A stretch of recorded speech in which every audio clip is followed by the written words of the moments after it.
This is the Obolafo-Umuitodo-Oboleke Road. It is a stretch of road that runs through 7 autonomous communities in Udenu local government area.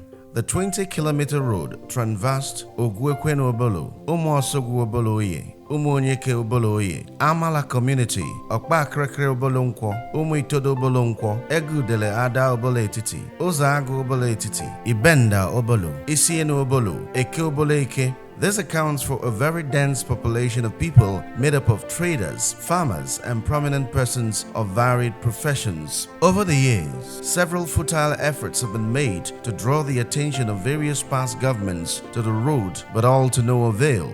However, the people's implicit confidence in Governor Ifeanyi Ugwuanyi to deliver this all-important democracy dividend paid off. Thanks for the intervention of Governor Ifeanyi Ugwuanyi, the road, which became not just bad but unbearable, has received attention.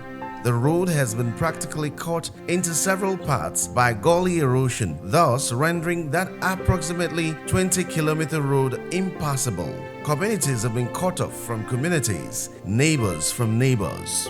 At this point, the people cried out to the governor for an intervention, and in his characteristic manner and empathy, Governor Ifeanyi Ugwuanyi intervened to make it possible for people and produce to get to nearby areas. But in spite of this prompt intervention by His Excellency Ifeanyi Ugwuanyi, the gaping gully erosion, especially around Oboloye, Umuonyeke, Umuosogwu, Okpa-Akrekre axis, continued to pose serious threats to farms, houses, and other structures. Vehicular movement became a nightmare along the road. A primary school co-owned by Obolo and Amala communities situated near the epicenter of the gully was under serious threat of erosion. People from the various communities along the road lamented the adverse impact of the road. At Obolo-Nkwo market, the women traders prayed and pleaded with the governor to come to their aid. Sometimes they resorted to self-help, which often amounted to nothing. All through the span of the road extending to Ada-Obolo-Etiti, Ibenda, Isienu-Obolo, Oboleke, Eke Market, the lamentation was the same. The people appreciate the humongous financial implications of constructing the road and appeal that no gesture on the road will go unapplauded. They seem to have lost all hope over the years. Nevertheless, the numerous provisions of amenities in all the areas of the state gave them the hope that the answer to their desire is near. Enugu State is in the hands of God.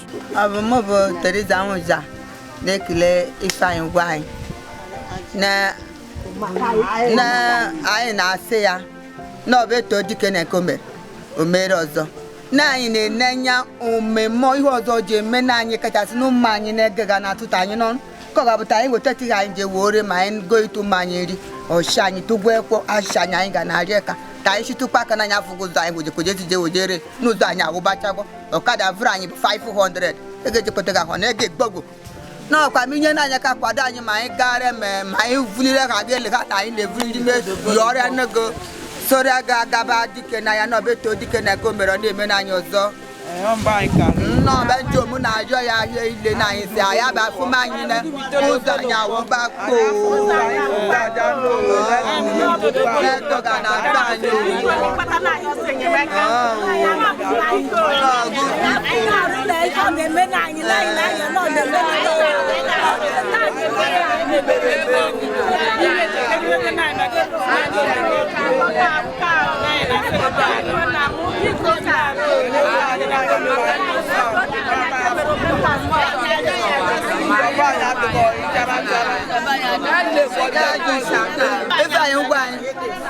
anyị bụ njomu Obolo-Nkwo nọ na ha na-abịara be anyị asịgo ihe na-efi Chileka na jekoja abụnugo ịma gị mgbe ijekoja nọdụde ihe ọma bụ nke gị ogologo odu bụ nke gị ma gị were uche gị wote uche gị jete na anyị bụ Mitodo na anyị bụ Obolo-Nkwo nọ n'ele anyị nọgo na anyị na onwe anyị jee cheta ego nwogo mena efi kpọrọ ka anyị ga ya azakọ ọgụ oku mana udo ga na-adịrị gị n'aha ndụgụ n'aha Jizọs.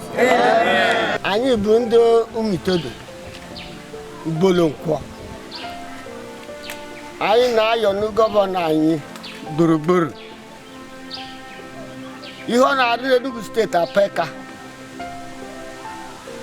Anyị si adaro dar ezi ndar anyị sa daro darizi ndara ma anyị bụbolo nkwọ enweghị mgbe anyị ji afụta anyị akụghị n'ifu na-agba anyị okirikiri anyị nọ n'eboda anyị nọ gbara Igbo lokal gọọmenti ụzọ adịghị o nwere ndị na-efu na-akọta nri ebe anyị n'ala Udenu niile ma anyị enweghị ụzọ anyị ga-eje ukporo awaba anyị o anyị gadịghị ihe agbara udunma fensị were simenti gba anyị fensị anyị ime meghere onye afọ ụzọ ji bijekọ n'ụlọ ashinwuru onye afọ tee nri anyị na-akọta akpụ ji ihe niile anyị na-akọta ekpọtọ vutere nri vutekpo mgbe bụ ndị idom o nwere efu anyị ji n'aka o afụghị ụzọ to nagenere asị na ọ bụ ring road a na-arụ na Udenu niile ọ fụta na n'ọnụ kpọgara anyị kwụsị anyị afeghị mgbe na anyị ji jekọ te bịagara mitin na anyị abịakpọta ma ọ bụ afụghị ụzọ anyị ga na-arịọ gọvanọ anyị omenọha ya na Chukwu bụ nna ma anyị bụ Enugu steeti bụ God is our leader gbogbo ọ dịghatịrị votu na-eke anyị na-aka ọha niile na Udenu niile si ji echi ekume rekọd ha bụ anyị na-atụ votu n'ufu onwe nke amena anyị o mana anyị na-arịọ ya ihe ọ bụ ya bụ nna anyị onye oyibo kpọrọ afa bụ nwa ọkpara ya bụ ọkpara na Enugu steeti lele maka na oyibo ekpere ya ọbụ arịrị ọba anyị ji anyị ejighị n'ike ma ha gaba n'iru afetọ na ọkụ mgbafa na ọchịtarị na dị sekọnd tenọ anyị sa gaba n'ifute adara ọrụ ma ha cheta anyị o daro anyị siri daro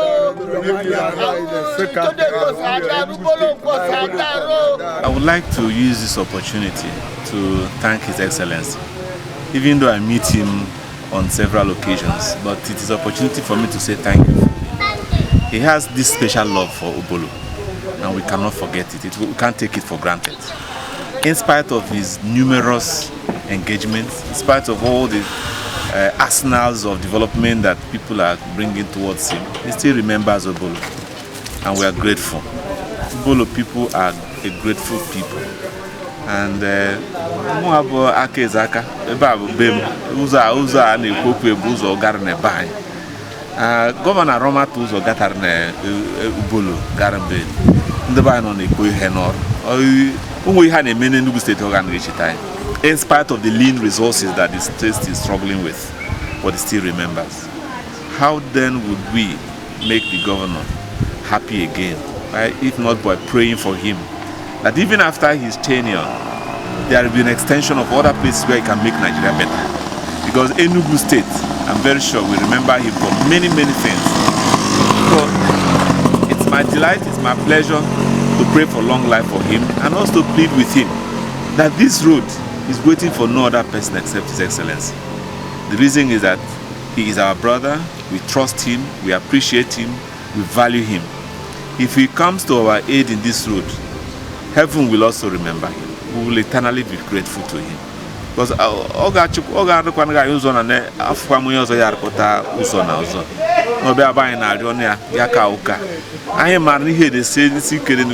Enugu State in terms of revenue.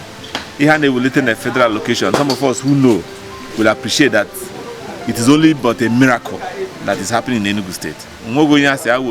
The quantum, the small amount of money coming from the federal allocation that can do what His Excellency is doing. So he's a miracle governor, and we want him to perform this miracle along this Oboleke Ibenda,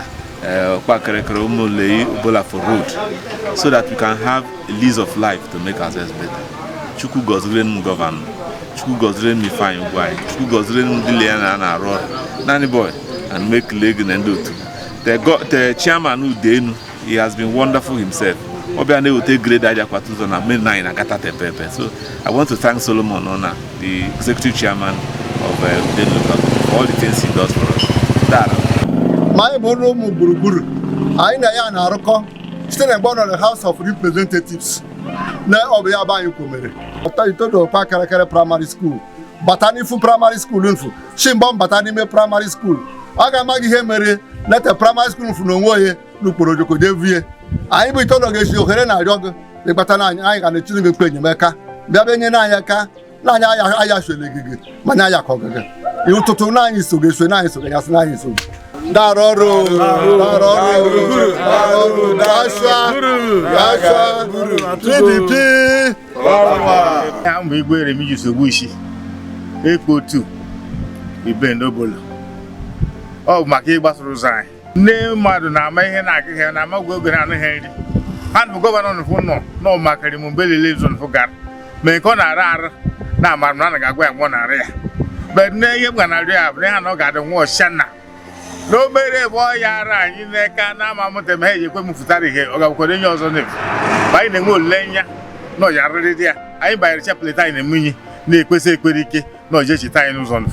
No good the guy, now you want to see man and can you po me or yara in a can you po. Oh, goes on your Bakujani, no was one to buy an area like Bakutai. I make Lepume governor. Macan Cor, men for by Koshiguna erosion. At least 9 and I got a bomb. But then I just see cable. So Gomena is on Fukuta, over 5 kilometers. Okay, what would I show you my figure? I ain't just going on and say how. Jan, the Queen Bank debated. Now, don't go in my higher to show home. A journey of 1,000 kilometers starts with just a step.